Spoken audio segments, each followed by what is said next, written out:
Alright, we'll see how the audio is with the AC on. But I just left the driving range. I figure I need to get some practice in, so it's better to continually practice than to not, right? The more we practice, the better we get. So I figure I need some practice. And I'm just not that good, so some practice will help. Plus, I figure it's a good skill to have. Spend some time out on the golf course with people in business or whatever else. Get invited out to a golf scramble or maybe become a member of a country club at some point. But to have those connections and be able to play and not embarrass myself is really the whole point. So just finished up there, heading home. Got a weekly call with a friend to kind of check in, see how things are going, what we can help each other with in business and in life. So I found those pretty valuable, both in, if I'm in a high or a low or vice versa, that we can help each other out. Found those really helpful. Right now I'm focusing on funnels for Cowabunga Studios and really the marketing and how I go about it. I've got both high and low product offerings. So I have a high product offering in that, I'll do design documents for you really until the software is at a highly functioning product, something that I'm really happy with. Right now, it works, but it's in a so-so state. So I want to get it to where that it's in a fully vetted, good state to then be able to sell the software wide. So right now it's I'm using the software on my own or and showcasing it, right, to let clients know that this is how I'm able to produce things so fast, in really days instead of weeks, and just shaving tons and tons of time off of their design process by using Revit and integrating it to it. So that's what we're using. That's what I'm going to showcase. But the other thing that I found is that in training electrical engineers, I've done it as a discipline leader, as a department manager of electrical designers, and then bringing in new talent fresh out of college. With those people, like a lot of jobs, you've got to train them, right? So I went to engineering school, learned a lot about electrical engineering, really how to think through the problems, how electricity works, and that's really what I learned, right, is how electricity works, which a lot of people get freaked out about it because they can't see it, but a lot of it, it works just like water in a pipe from high potential to low potential, and it finds the weak spot, right, is the easy way to think about it. But you can also, it travels in waves, so you can take all these calculations and use all these other properties of electricity, and a lot of it is similar to how light transmits as well. Current travels in one wave, and then voltage travels transverse to that. So you get these electromagnetic waves effectively that propagate through it, which we're able to harness for fiber optics and coax and a bunch of other pretty neat properties. But those were my worst classes. I was really bad in waves, so I probably explained that wrong, but in electromagnetics. But there's a ton of really other smart people out there that understand it. But what I found is that we don't, as in the building and design construction industry, there's not many ways that we're taught that in school. We don't go to a program to learn that. We go to school to learn to become engineers and really the thought process behind it, but no one teaches us how to do our actual job. I didn't really ever learn lighting calcs in school, or how to size circuit breakers, or I mean, I probably learned that motors have a starting current, and I need to, size breakers according to those starting curves.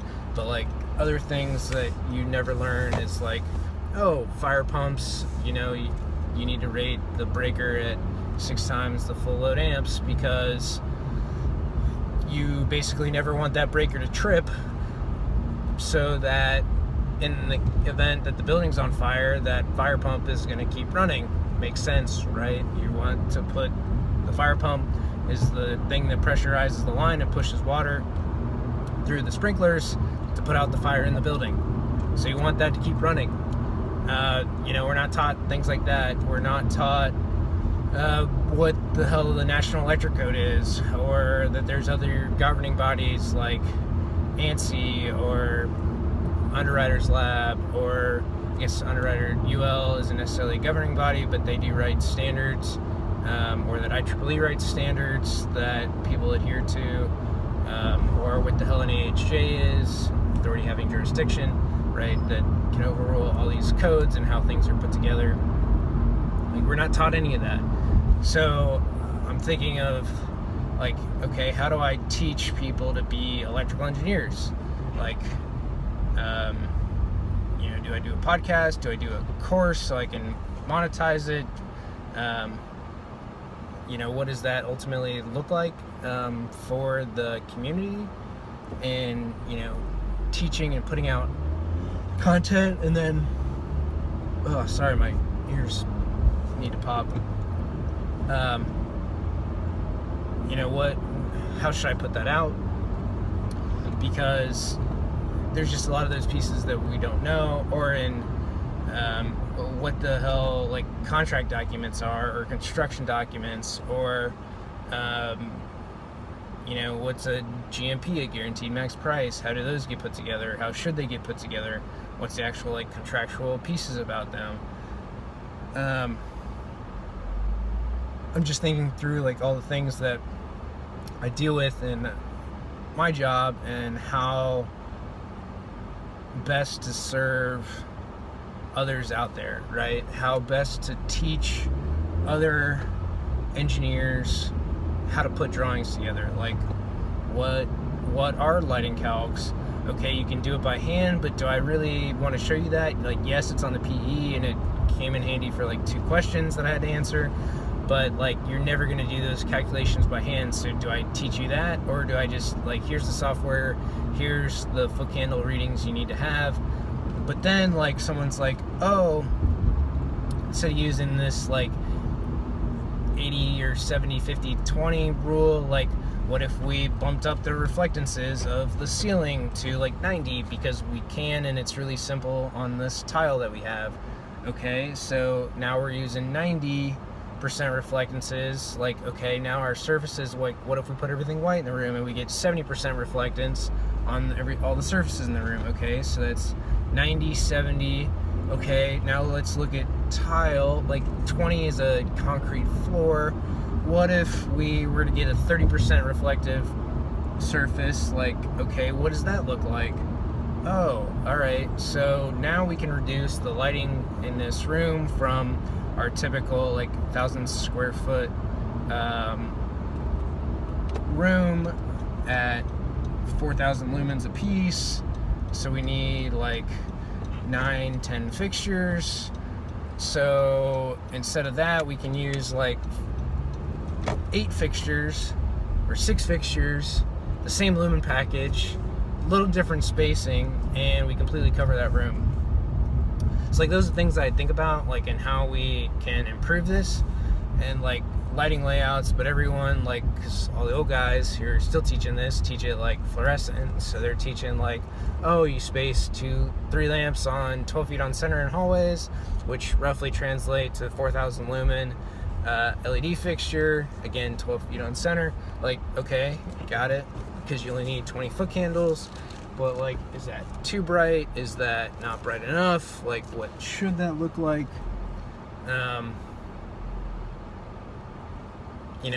But I mean, that's what IES says, is we only need 20 foot candles. Okay, let's design to that. But there's so many things that, like, we over design, and we never think of costs. which goes with my piece that I put out or will put out. Talked about ranting and like how engineers don't know cost. So I want to think about a lot of these and how just to better the engineering community with more information around some of the costs of things, some of the equals, and just better information. It's not that we don't have it, it's that maybe we don't think about it or spend the time because we're too busy putting together drawings that otherwise probably don't